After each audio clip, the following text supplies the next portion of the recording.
Do you like books? I mean, really, really like books? Then you're in the right place. Each week, your host, Sam Hankin, interviews the best of today's top selling authors and the up and coming superstars of modern literature. This is The Avid Reader. Here is your host, Sam Hankin. Hi, everybody. Welcome to another edition of The Avid Reader, brought to you by Wellington Square Bookshop. Our guest today is Joe Fassler, author of The Sky Was Ours, published by Penguin, released on April 23rd. Joe normally, because this is his first novel, he writes about food, environmental issues, books, culture for the New York Times, Bloomberg, Business Week, The Guardian, The Atlantic. In The Atlantic, he started the By Heart series, which is really cool because it's essays from a lot of famous authors about literature, first lines that shaped their careers. And then there's a full-length book that serializes the best of these essays as well. And also, check out his essay in the Times a couple of months ago about a juicy hamburger made out of cultivated meat and seafood.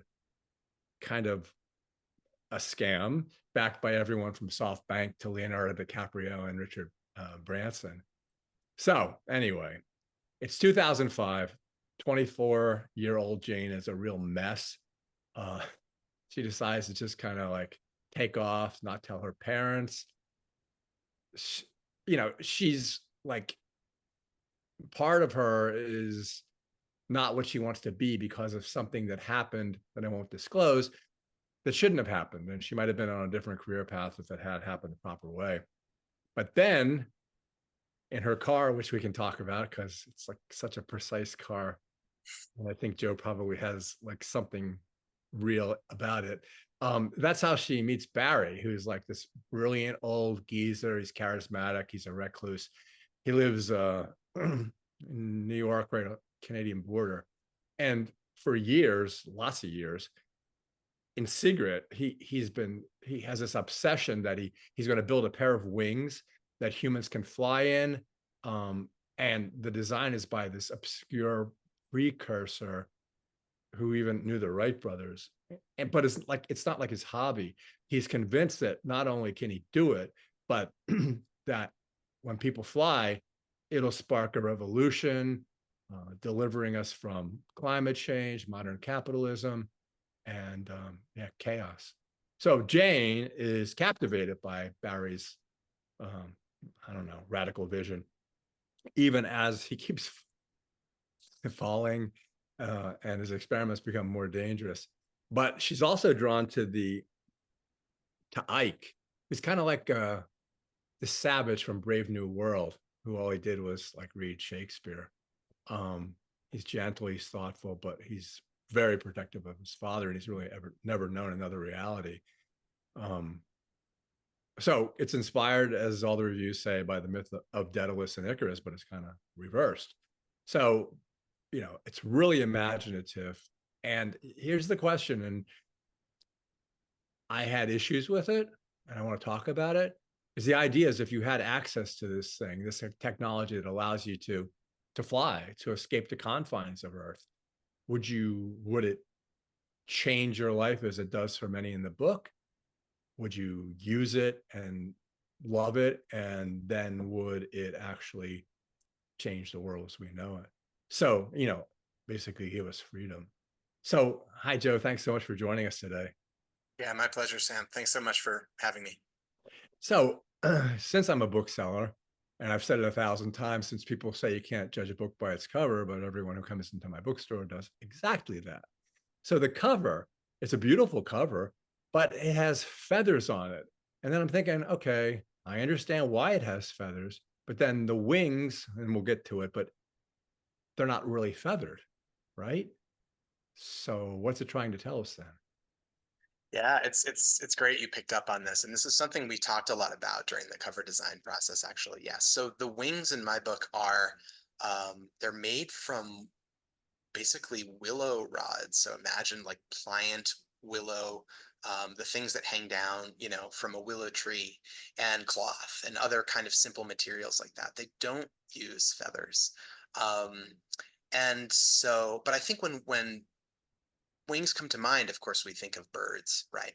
And I think we liked the idea of this sort of um, yeah, this idea of a feather kind of falling from grace, right? Invoking the wings of Daedalus and Icarus. And they actually are a few subtle references to the black feathers in the book. If you read really closely, you'll notice them.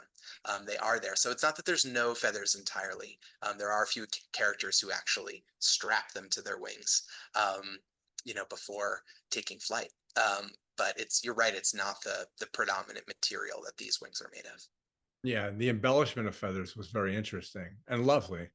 Um, Kind of jumping around, that reminds me of the concept of homology, which is something that you've obviously thought about a lot too. The idea that we hearken back, there's this akinness between us and other creatures, but the theme of the book for Barry is like we've always wanted this. We've wanted it so much because we feel like it's where we ought to be.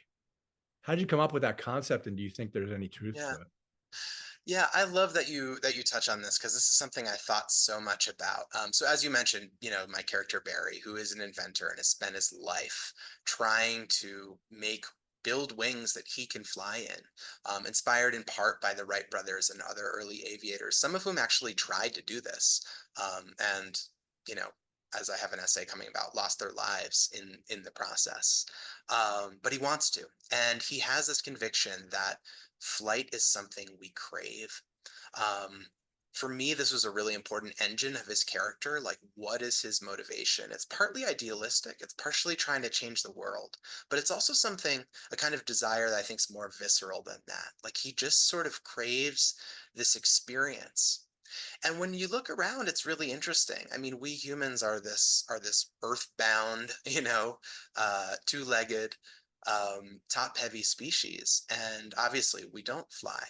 But if you look at our art, if you look at our pop songs, if you look at Renaissance paintings and pictures of angels, there's wings are everywhere. And they're almost sort of synonymous, I think, with our desire for transcendence, with our desire to experience, extreme states that are closed off to us, and I think with our desire to, be something we're not, to an extent. And so there's flight everywhere, in art, and I think in our desire, in our dreams. And so I really like this idea. I stumbled, doing research about this, I stumbled on this idea of homology that you mentioned, which is basically that there are, shared traits that kind of go back in time. So if you look at like a species as different as bats and birds, they're not seen as deeply related, but actually they do share a common ancestor.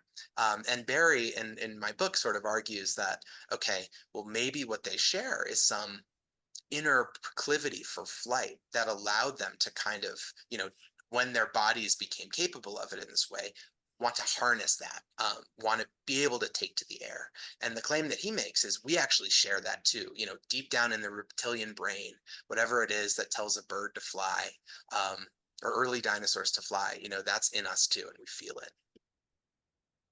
There are certain questions that come up in the review, and also at the end, there's like a book club interview section, which I never read those. I can't read them. But one of the ones that is clear is like, why did you reverse the myth? Why did you make the sun the caring person worrying constantly about Daedalus rather than Daedalus worrying about Icarus? Yeah.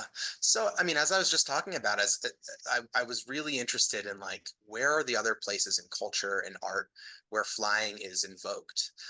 Because there's not a lot of books actually, where this is an experience that's available to people, even though it's everywhere in pop songs, right? From like Tom Petty to Dua Lipa. Um, it's, uh, it's not, you know, really something we see in fiction unless it's a dream state of some kind. So I was just looking for other examples of people flying. And of course, I immediately thought of, the myth of Daedalus and Icarus, where the inventor and his son are, escaped from the island of Crete, But of course, Icarus, it's not a spoiler, you know, most people know the story if you're a fan of literature. Flies too close to the sun, the wax melts, his wings, his feathers sort of fall away, and he drowns.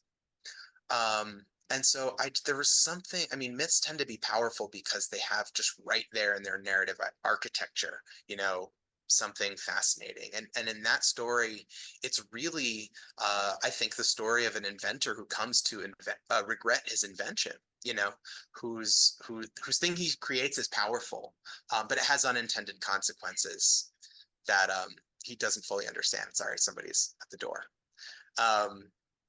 And so I thought so much about that archetype, you know, as I was writing this book. And Barry, in many ways, is a Daedalus figure.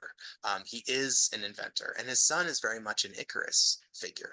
But I didn't want just a straight retelling of the myth. What was more interesting to me was this idea of being in conversation with it, taking aspects of it for sure. There's a lot of similarities, but also you know, changing it, subverting it, playing with it in different ways. What was I just thought of this. I mean, Daedalus, Barry are incredible craftsmen, geniuses, take copious notes, piled to the ceiling. What was the other thing Daedalus did? Was it something with the Minotaur? What was it? There was another thing he did. Yeah, right. So there's this whole story, and it's a subtle thematic layer in the novel. But basically, Daedalus was what's cool about the myths and other mythic stories. I mean, you see this in a Thousand and One Nights too. They have a kind of nesting structure where one story leads to the next and leads to the next. And so if you really want to understand Daedalus and what happened to him, you have to go back a little bit to Pasiphae, who's the wife of King Minos, and falls in love with a bull and ends up bearing, you know, having sex with the bull and bearing the bull's child, which is this sort of freakish half cow, half man creature, the famous Minotaur, right? And the king, Minos, is so horrified by this that he wants this sort of, you know, hybrid child never to be seen again. So he hires the most brilliant person, Daedalus, to create a maze that will trap his queen's child in it forever. And Daedalus builds the maze, but then Minos also throws him in there. And so in order in the moment of escape, the kind of famous scene of flight, Daedalus is in that moment also trying to escape another of his inventions, which is the maze. And I did think a lot about, you know, the maze in the book. You can see it kind of subtly referenced, you know, as sort of society and civilization itself. This incredible modern world that we've built that has so many conveniences and so many scientific marvels, and yet I think that so many of us feel trapped in, right? You know, that life isn't working for all of us. That deeper meaning can be so far away, and of course that, you know, I think there's so much exploitation. I think if you look at, you know, people work so hard to barely make ends meet. So how do we get out of it? How do we escape? And I think that's kind of one of the kind of underlying questions of the book. Another thing that I guess would be kind of paradoxical, and is another question, is why did you make Jane? Why did you make a female protagonist? Yeah, it's a good question, and one I asked myself a lot about. It was not my original choice. My first early drafts of this novel were um, a lot more male. It kind of read a little bit like a Raymond Carver story, and I thought I had this idea that I thought would be cool of kind of taking this world of hard up everyday, you know, guys, and then injecting this sort of magical realist premise into it. But it didn't quite work. It never did. And um, one thing one conclusion I came to was that I needed a voice that was closer to my own, which is funny to say considering, that the narrator is a woman, but I'll get there in a second. I was trying to write from the perspective of these kind of upstate New York, small town people. And, my mom's side of the family is very much from that world. So I've spent a good amount of time there, but it's not what shaped me. And the novel didn't start to work until I had a more, somebody who's more like me, a neurotic, Yeah. sort of failed intellectual, who kind of becomes an artist instead. And that was how I came across the voice of Jane. And for some reason, um, just having her, as a woman really counterbalanced, I think, Barry's energy in the way I really like. I mean, in some ways, he's this kind of figure of the great genius originator that we still love to celebrate in the culture. The Elon Musks, the Steve Jobs, um, the Ben Franklins. And I wanted a character who would, on the one hand, be kind of attracted to that, but also ultimately start to see it differently. And Jane just became the perfect vehicle for that in my mind. It's funny because it was Jane and she is this woman. It's something that it's hard to create a mental image of her because you don't really talk about what she looks like at all. But but and then with Ike, at first I thought he was like way younger because Jane's 24. And then I thought, well, Barry talks about the story about 20 years ago when he, the church and the basket.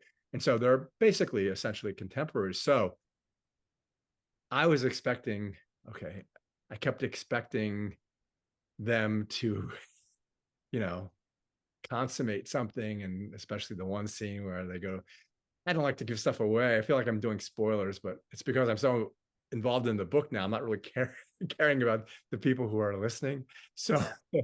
so did you do that on purpose? I mean, I thought there'd Yeah. come a moment, when he's like whispering in her ear or something like that. Yeah. I thought a lot about that and I wrote it many different ways. I mean, this was a book that took me so many years and I tried everything. um, I tried a version where, they became more romantically, physically intimate. Um, I tried a version where, he was much younger and even more kind of boyish, and where kind of relationship between them in that way would have kind of been inherently off the table. I tried so many things, and I think ultimately where I landed was, um, I didn't want just a conventional love story or a conventional romance. But I think this book is in some ways about, how do we show up for each other, and what does meaningful connection mean? And I was interested in trying to show a relationship that didn't fall into any easy categories, while also being incredibly close, um, and meaningful. And I've had relationships like this in my life before. Certain people that are somehow kind of more than friends, but also not, not lovers, not partners, but and not family. And so I was just really interested. I think there's a certain amount of tension in their relationship. I think the question of like, is there an attraction here? Is there something that could happen? Is on the table. Um, but they're both also characters who are, um, victims of their own circumstance in some ways. I mean, Ike has never been able to really have a life outside of his father. Um, and Jane is just totally lost. And so I think that, um, they don't quite have the time or the opportunity to fully explore what they mean to each other before the Wings, this sort of radical invention, ends up disrupting the story of their individual lives and kind of brings it to this place that's much more about Barry's vision. So it's unresolved, it's complicated, and I hope that's a good thing. Yeah, it's definitely a good thing because it makes you think and the reader has choices. I'm just writing stuff down now. Yeah, Um, but so the other thing I thought, especially since you mentioned magical realism, was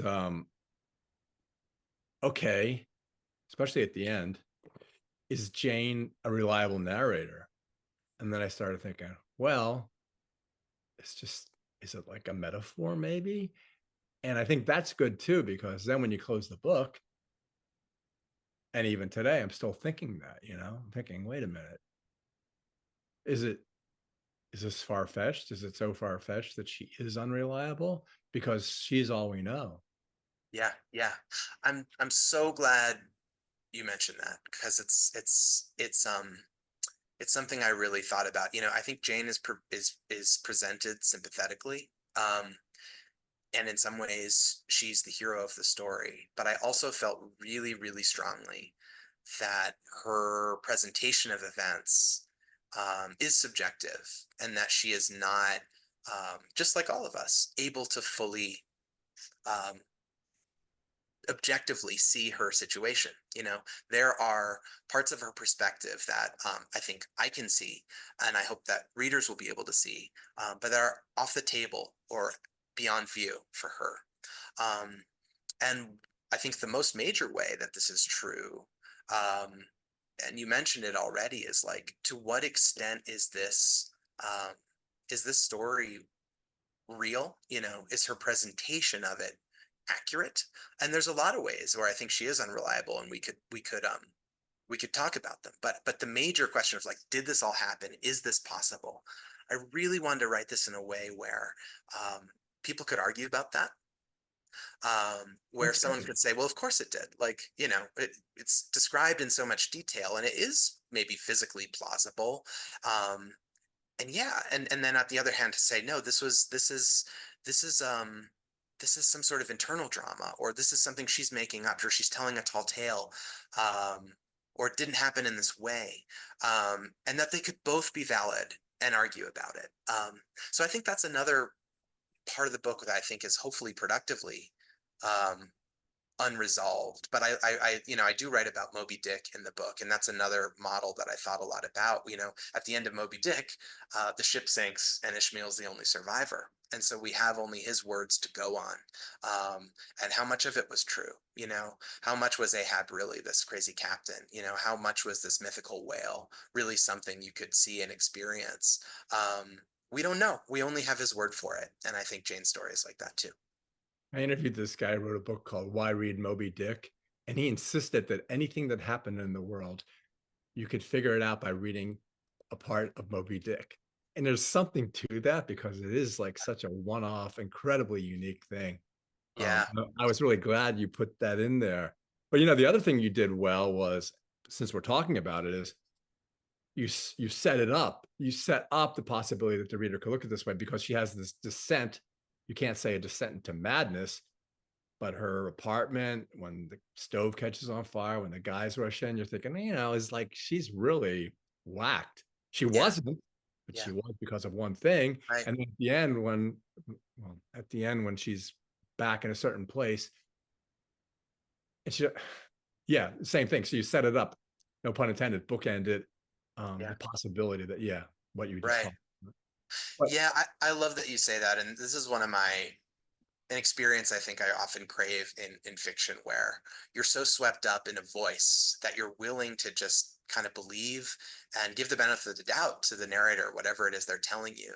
And yet there's kind of cracks in the facade, and you get moments where you're like, wait a minute, you know, what they just did is really kind of out of bounds, or Mhm. maybe shows a side of them that they're not fully owning. I think Humbert is obviously, in a very different way, Thought about kind of that. one of the most sort of famous examples of this kind of narrator, who's so compelling and so convincing and so charming, and yet right there in the center of it is doing something absolutely unconscionable and horrifying. Um, and yet we almost forget, at times, or are willing to look past it. And so Jane is someone who I don't think is as kind of like seethingly malicious. I think she's more complicated than that, and has more noble intentions, even though they often um, lead her astray. But certainly, if you felt that there was a kind of schism a little bit at times between the way she's presenting herself and the kind of information we're getting about what she's doing, and how sort of, crazy it might be. I love that experience, and I'm glad to hear it. Yeah, it's funny, because I'm glad you said Humbert was charming, because I don't want to say that in today's world. You Yeah. you can get in big trouble for saying he's charming. But people love a villain who they love, like Yeah. who's the Austrian guy in Inglorious Bastards, the Oh, villain, yeah, Christopher, forgetting the actor's name. Yeah, yeah, Christopher Waltz, I think, or something like right. that. Yep, Chris Waltz. Yeah. He does the same kind of thing. But the other side of the coin is, and I said it in the introduction, is the Saab and the racks, because I'm thinking to myself, he must be familiar with this car. He either had this car, he bought this car, he has a friend who has this car. Yeah. Yeah, I mean, the car is almost a character in a book itself, and I was interested in, um, it's a book about, in some ways, about climate change and trying to stop it. But what does the main character do all the time? Driving here, driving there. It's sort of lived through the automobile, in many ways, and just the ritual of like getting gas as a necessity of life. But yeah, I did. I didn't have a Saab. I had a Volvo, a 92 Volvo 240 DL that I drove for years, and it did have this rack on top of it. That was somebody's kayak rack, and I've never been a kayaker. I inherited it with the car, and it did all the same stuff. It would, if you let go of the wheel, it would kind of slowly veer off the road. It was always costing me tons of money in repairs and giving out when I least needed it. And often there were, parking tickets flapping under the wiper. So I did know this car well, and glad it seemed lively to you. It's like one of the women who works in the bookstore. She dresses beautifully, always like beautiful dresses. She shops in vintage shops, but her car on the back, it says Carpenters Union. And it's like, it's inherited from the car, but it's like just such a juxtaposition. And the other thing was also like really, like, I'm thinking he must have had a store like this, is the convenience store and the two women who work in it. Yeah. Yeah. I mean, that one less specifically. So basically Jane, for a little while, she's kind of living out of the back of her car, and she has a little bit of money that she's basically student loan money that she's taken out of her bank account, and she's going to the convenience store to, live on peanuts and milk and, M&Ms and beer. And you know, I haven't had a specific relationship like that to an individual convenience store, but I went to college in upstate New York, and I spent a lot of time sort of aimlessly driving around, and certainly spent a lot of time in places like that, and often would just in these little towns think, who's that person working behind the register, like in this little town of 200, like what's their deal? Um, and so I think that's a theme of the book too, is Jane's somebody who, because of the wings and because of her mission to kind of change the world, ends up interacting with a lot of strangers. How can two people who don't know each other form a meaningful connection? Or are we sort of always doomed um, to be missed connections? I think is certainly part of the book. I don't think she should have bought him those lemon heads. I mean, he got sick, but he could have gotten really sick. Yeah, yeah. I mean, part of the interest of the character Ike is he's never really been anywhere else. He's been kind of stuck on his father's farm, forever. And so there's this interesting thing where Jane is trying to escape the world of civilization, of modern conveniences, and Ike, this sort of feral boy who doesn't know anything else, so badly wants it, wants to get out there. He's sort of heard about New York City, where Jane is from, and is trying to get down there somehow, some way. And so there's a couple scenes that I felt were charming, of her kind of introducing him to some of these things, including like the scene you mentioned where they go to the gas station and get some lemon heads or a big gulp, and he's just it was sort of fun for me to write about someone experiencing these daily modern confections and all their mind-blowing sweetness and salt, for the first time with a kind of pure virgin palate. And certainly he comes to like his candy. Yeah, it's kind of like homology, because we've always craved sugar, because in the beginning we didn't have any, and we just would get some, and it was like, Yeah. okay, this really wires us up and makes us feel good. I wish we could find more of it. And now we're overwhelmed with, as you write about stuff like this, the high fructose corn syrup, which is pretty Yeah. much 90% of what we have in the Yeah. supermarket. Yeah. Yeah, and it's a small detail, but I think it's meaningful, because in the context of the book, because we are able to create these things like sugar, highly processed, refined sugar, that are little puny brains, don't really know how to handle responsibly. And so that was part of the thought too, just around like how our technology comes to master us so easily because of our limitations. Yeah, and the people who eat Twinkies and the other kinds of things that she buy are the people who shouldn't be eating it in the first place, because then they end up getting diabetes and high blood pressure. And Can you blame them? I mean, they're so delicious. it's true. Hey, do you remember, like, when I remember when I was younger, and you probably also remember, even though you're half my age, is like, remember that reel that you would see sometimes? Well, I would see it in the movie theater, of all those guys trying their 12 wing or 3-wing gliders, and then you see them just falling off the cliff. And I remember seeing reels of that and thinking, oh, what were they thinking? Or at the same time thinking, oh, and looking at him going, oh, just like Jane does, maybe he's going to make it. Maybe I think he's about to fly. And then they just crash. Yeah, I mean, there is a kind of will they or won't they sort of dynamic, throughout the first half of the book, especially. And it's another place where, I was hoping there would be real ambiguity for the reader. Like, is this just a utterly doomed, mad escapade, or is there really something here? And for me, that was, in some ways it was akin to the creative process of working on a novel, of just like, does this, really, will this be worthwhile? Will all this effort and all these words add up to something ever? Or is this just an exercise, in self-delusion? So I thought about that a lot. There was one line in the book, almost like in Melville, when there's one point where he breaks the fourth wall, um, where she muses, wait a minute, Barry and Ike are overacting a little bit. And I thought about that line a lot, because what did she mean by that? And why did she say that? And why did she think that? You know what I'm talking about?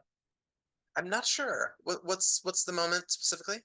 They were like they were talking about the mechanics of it. And she's kind of in her head, she goes, it seems like they're overacting a little bit. And I was thinking, well, if they are overacting, why are they overacting? And then I thought about people who do that, talking about like even today, and when we have this politicized lack of civil discourse, and when you hear this conservative guy, I forget all their names, Jordan Peterson, and when you hear him talking, and then when you hear the people attacking him talking, they both seem like they're overacting, especially for whatever reason, the ones who are attacking him.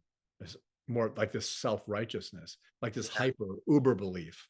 Yeah, yeah, yeah. And it's interesting with these characters. They have their two um, really defined roles, of Barry as the kind of reckless daredevil genius, and Ike as his protector and in some ways his caregiver. I mean, in some ways, Ike is the father, is playing Yeah, parent to Barry. He yeah. does all his chores, he makes their homestead work. He's caring for him all the time, when he injures himself. Um, and they have these really clearly defined roles. And I think we've all felt the way that family dynamics can kind of suck us into these um, caricatures of ourselves. I think in some ways these sort of overly prescriptive versions of ourselves that we fall into out of habit. And what's cool about it is, in this case, Jane, this appearance of this sudden stranger who really just stumbles on them and what they're up to, kind of shakes their dynamic loose a little bit, and new things can come from that. One of the things I kept thinking about is, why isn't Barry dead? You know, like, how many times has he done this? Yeah, I mean, I think it's certainly a risk. And I mentioned earlier, I studied throughout like the 19th century. There was this craze around flight, and specifically bird-like flight. And it was in part, I think, a result of after the hot air balloon really took off in the late 1700s, and people could actually navigate the air. For the first time, they were like, oh wow, like there's no reason we can't do this. Let's build some wings and let's fly like birds. Let's be Daedalus and Icarus. And those people died a lot. There are a lot of specific stories. I have an essay coming out about a few of them. The kind of dream of flight has been the cause of many broken backs and broken legs and broken necks. So yeah, I think Barry's a bit lucky, but his body bears the scars of his many attempts. He limps around. Some of his teeth are knocked out, and it hasn't been smooth sailing. It's funny because in the second part of the book, you have, I love epigraphs, and it's kind of an epigraph by Octave Chanute, which is that book, Progress in Flying Machines, which is 130 years old and change. But in that quote, I kind of had like two thoughts about that quote, because he does say exactly what Barry thinks, that it'll advance civilization, hasten I'm reading it, the promised era in which there shall be nothing but peace and goodwill among men. And I'm thinking maybe it isn't the reason that Barry's thinking. I'm thinking he's thinking because we're making the world so much smaller, because we can fly, we're it's so much easier to get together, to see people, to shorten countries so that nationalism, which Einstein said is an infantile disease like measles, so that would go away. So I Yeah. was thinking, which way does he mean it? And which way does Barry really mean it? Yeah, I think, I love that line from Progress in Flying Machines, which is an amazing book. It was written, just a few years. I forget exactly what year it was, but might have been 1894, which is just about 10 years before the Wright brothers take off. And so it's all about the history of flight and all the many attempts to really do it, from sort of like the kites of ancient China to more, late modern, late 19th century flight experiments. And what's so fascinating about it is it's not a foregone conclusion yet. He writes the entire book and all this history and all this serious science, without actually knowing that flight, either with wings or with an airplane. He discusses early airplanes, most of which were, a dismal failure, without knowing whether any of that could ever really work. And so it's really fascinating to read it from that perspective. But now I'm forgetting. Sorry, I'm so excited about that book. I'm forgetting what your question was. Well, it's just that I thought it was a dichotomy between the way he was saying it and the way Barry was saying Oh, it. right. So I included the quote in part because it's, first of all, it shows this kind of techno utopian spirit, which isn't new. And if you look back, to the airplane and to radio, even television, a lot of these transformative inventions, they're first kind of imbued with a lot of optimism and hope, and oh my god, exactly as you were saying, it's going to connect us, it's going to make the world closer. And the Octave Chanute quote is an exact example of that kind of investing technology with the power to really change us. And I think Barry believes that it will, though for different reasons, which we could talk about if you want. But I'm sort of scare quoting that epigraph, right? Even though there, you couldn't know that. It's sort of presenting it as an object of contemplation for the reader and asking us, like, really? Like, really? Is this technology, is any technology um gonna save us from ourselves? Or really, do we have to do that? You ever watch those videos of those guys in wingsuits with GoPro cameras, and it's amazing what they can do. They fly forever. They fly within inches of rock walls. There's one that's in the Alps, and they go on for long time, minutes and Yeah, minutes and minutes, and it's like they have that same feeling that the two old ladies do in the book, where they just are it's rapture. It's like yeah, rapture. yeah. It, and this is the closest thing I think that exists to the kind of flight that I describe in the book. Right. I Um, agree. these winged suits that people will dive off of cliffs from, and really really almost fly. I mean, technically, I think it's more like gliding because they can't, like birds, just sort of ascend at will by flapping their wings, but they can go for long periods of time just soaring through the air. And I haven't tried this. I'm sort of scared too, and part of me felt, it was research that was necessary for the book, but it is really dangerous. It takes a lot of training. Um, I still might, someday. Okay. But very much, you look at the rapture, you look at the thrill of it, and the way these people who are involved in that subculture kind of describe it as transcendent. And so there's very much, part of me that was wanting to write, just like, forget like the wings and the flight as being a metaphor for any particular thing, but just a visceral thrilling experience that, as human beings, once we get a taste of something like that, we want more. It's like what Barry says and Ike, when when the women and the guy the Spanish guys are launching, they keep saying to him, or the women will go, I can't do it, I can't do it. And it's just like with you in the wingsuit, it's that commitment. It's that first you're jumping off of a cliff. It's that first you're jumping off of the Saab. Yeah. Just again, like kind of a launch pad. Yeah, it's that first whatever you fear in life, it's just whether it's the tiniest thing or not, if you don't face it, that's what's going to happen in your life. You're never going to face that fear. Yeah. And I know that intimately. But yeah, your book really addresses that, because everybody has that trepidation about that first, including Jane. Yeah. Yeah. She almost wants to throw up, the first time she actually puts the wings on and is kind of, urged to the edge of the roof, to jump off of it. It's almost physically sickening, and I'd be scared. I'd be scared too. But isn't it interesting, the way these extreme experiences that can feel so intense at first can become normalized by our brains, which really sort of, do get used to anything.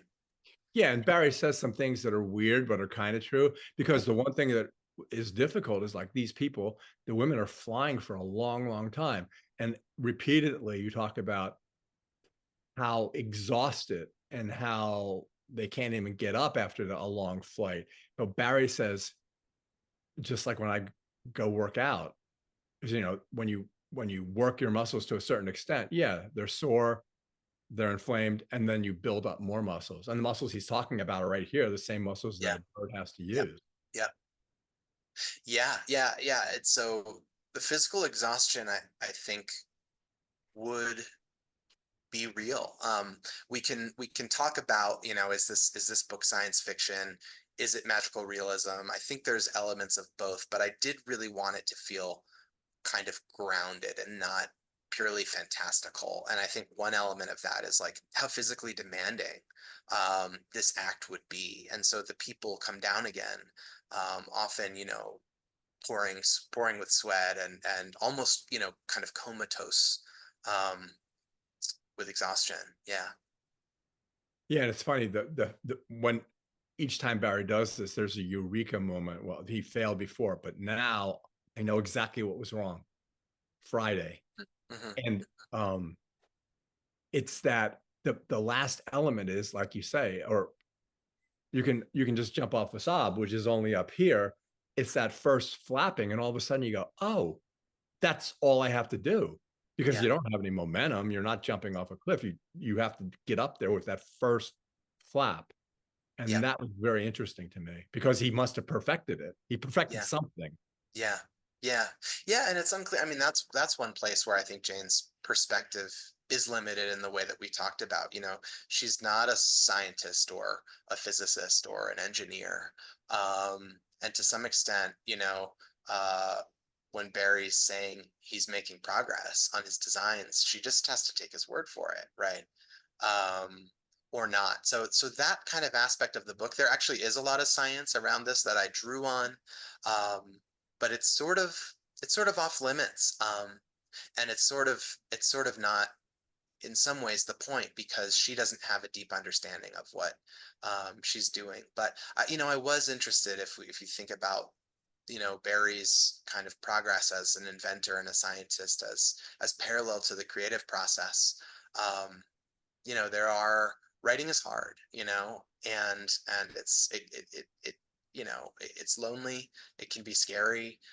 You can just be so sick of your words. You can have crises of faith in what you're trying to do. And then there are these moments where it just, that all that kind of falls away and it just becomes easy and blissful and almost like flying in a sense, in that you feel sort of unbound. Um, and yeah, maybe there's a parallel in there somewhere. Here's a question. So if you look behind you, you have vinyl, you have a record player. Why Hmm. do you like vinyl as opposed to ones and zeros? Why do you like an analog world? Yeah. I really struggle with screens. Um, in some ways, I think my feelings of skepticism towards technology came out of the experience of really kind of coming of age with the iPhone. I was Hmm. born in '84, so I was out of college for a few years when the iPhone really came out. But it was amazing to me how quickly these devices sort of swallowed up reality. And I found it really unnerving. And I think the conversation around this is starting to catch up more now as the kind of negative aspects of this sort of screen-oriented or screen-addled existence become more clear. But for a long time, I really felt like, um, hey, we're sort of not talking about this enough. This is a really massive change in the way we live. And so, I have a phone. It's sitting right here with me. I use it all the time, but I feel a certain nostalgia um, for the life I had when there wasn't that constant distraction, that constant temptation, and just even physically, like looking at a screen is uncomfortable. Like it doesn't feel good, and so I'm always looking for ways to kind of reclaim my brain, reclaim my space, and mediate the world, through my eyes and not through a device. And so, in some ways, Spotify is the perfect example of all the pros and cons of technology, right? It's amazing. It's all there. Any record you could ever Oh, dream of, it's yeah. just right there for $13 a month. But things come along with that too, right? The audio quality is terrible. When I moved from Colorado from New York City, I got a car for the first time in years, and I had my high school CD collection. And I started listening to CDs, and it was like my ears had just like, the scales had fallen away. Like I could hear this music in ways I'd forgotten was possible. Um, and so, I think that like, and the art, I mean, music, all the money is gone. You make 0.003 cents a stream on Spotify. So there's things that come along with it. But I think, part of the appeal of vinyl, it's just tactile, it's real, it's right there. And I'm looking for that as much as I can get it. Yeah, and in the book, well, no, in real life, I mean, the whole idea between digital is zeros and ones, and between 0 and 1 is an infinite number of numbers, and so you're not going to get all the music because it's just a 0 and 1, Yeah. but it never degrades. Yeah. Whereas analog, your vinyl behind you actually replicates exactly what was recorded, but it degrades. And Yeah. that, and it's really interesting because a day in the internet is a year out here. Yeah. And now talking about AI is almost a cliche because it's so true what is happening, and it will destroy us, in my fatalistic point of view. Yeah. But I remember, like when my mother in the morning would open the door, we'd leave, and then at night we'd come back. And in the meantime, we'd be outside looking at the trees like I am now, making Yeah. friends, having visual contact with their face and their expression. And that's all gone. So like I'm thinking, okay, you write about all this stuff, but to me, we're doomed. Yeah. Yeah. Maybe we are. I mean, I don't know, but I think certainly the willingness to trade it all away, I think, was something I was interested in this novel. Like just how quickly we're willing to give up the stuff that we care about. you know, looking at people's faces, the kind of like sacred rhythm of consciousness. Um, Look how horribly we've and willingly, to an extent, we've allowed it to be, you know, our kind of daily beauty to be disrupted. Um, so how do we learn to say no? You know, how do we learn to back away from these incredibly seductive, powerful, but ultimately kind of malignant um, technologies? I Um, know. Here we are talking on this thing, which yeah, years ago before COVID, would not be. All my interviews were by right. radio. But Yeah, you don't want to get into a plane and come here. You might not even want to see me at all. But you don't want to come here. yeah, I would much rather you were sitting next to me, but right. you're not. Right. And I think that's important because it's, you know, I don't mean to be a pure Luddite. I think there's a lot of beautiful things about technology. And man, is it cool that we can, you Yeah. know, be here like half a continent away and be, you know, making eye contact and talking to each other. But I think that's what I mean when I say technology alone is not going to save us. Like we need, I think, political solutions. I think there are ways of designing tech that would be more humane. You know, there are guardrails we can put around, you know, phones and apps and TikTok that maximize, you know, human joy and pleasure, um, and minimize, you know, addiction and exploitation, and all the bad stuff. And unfortunately, we're just not doing enough of that. We've sort of, until very recently, I think, just sort of abandoned that conversation. But if we're going to have any hope at all, it begins with insisting that, you know, these powerful technologies should serve us and not the other way around. Well, as we wind down, then something you brought up and something I brought up. First of all, like I'm calling them book club discussion questions at the end of the book. They really aren't that, but no, they kind of are. But what you said was you like the idea of people disagreeing. And I always like watching our book clubs or being in one where it's a big, I call it fight club, because people want to reach across the table and like throttle the other person because they'll go, well, how could you believe that? It's obvious what she was doing. Don't you like that? Yeah, yeah. I mean, I'd be happy. I'd be thrilled if this was a book that um, started some debate or was controversial in some way or was something people could argue about. I think, you know, literature should be like that. You know, it's a space for negotiation, for complexity, for nuance, all the things that are often hard to capture on social media. So let it be weird and let us argue about it. Well, okay. So last question, which is usually my last question is, and especially with you, and especially based on the fact that, I've looked at a lot of your writing now. And what you're coming at is, okay, this is not good. This is not good. This is horrible for us, whether it's plastics, forever chemicals. Um, and so what do you want? What would you like? And I already am. What would you like your readers to take away from this? And we touched on it, but what would you like them to take away from it after they close the cover of the book, still be intimately involved in the narrative? And is it really like meant to be a fable? Or is it meant to be a warning? Or is it meant to be entertaining, or is it meant to be all three and more? I hope it is all those things.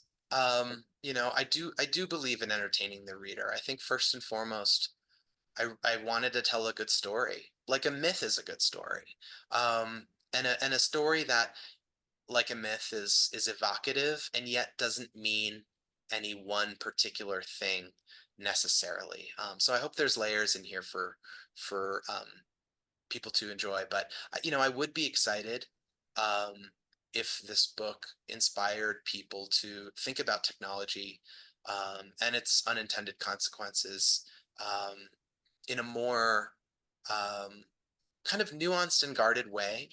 And I think I'd also be excited if you know, I think ultimately people look at the change that Jane undergoes throughout the book and start to ask themselves, you know, if technology isn't going to save us, well, what will? You know, what is the role in making a better world for all of us?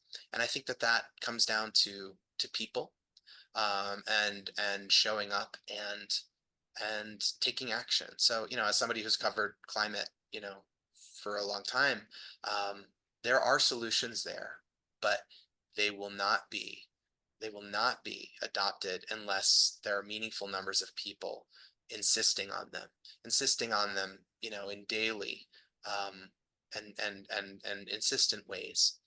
So that's where we come in, and that's the inspiring part. That's a great way to end it. I want to, really thank you for coming on and doing this. And the last thing I want to say actually is, yeah, definitely read this book. It's a great book, but then go back to your website and the about, and then dig into, which I had no idea you did this when I first started, dig into all the articles in the Atlantic and the New York Times, because there's tons of them. They're all fascinating. So thanks so much, Jim. Thanks so much, Sam. This has been such a great conversation. I agree. Bye-bye.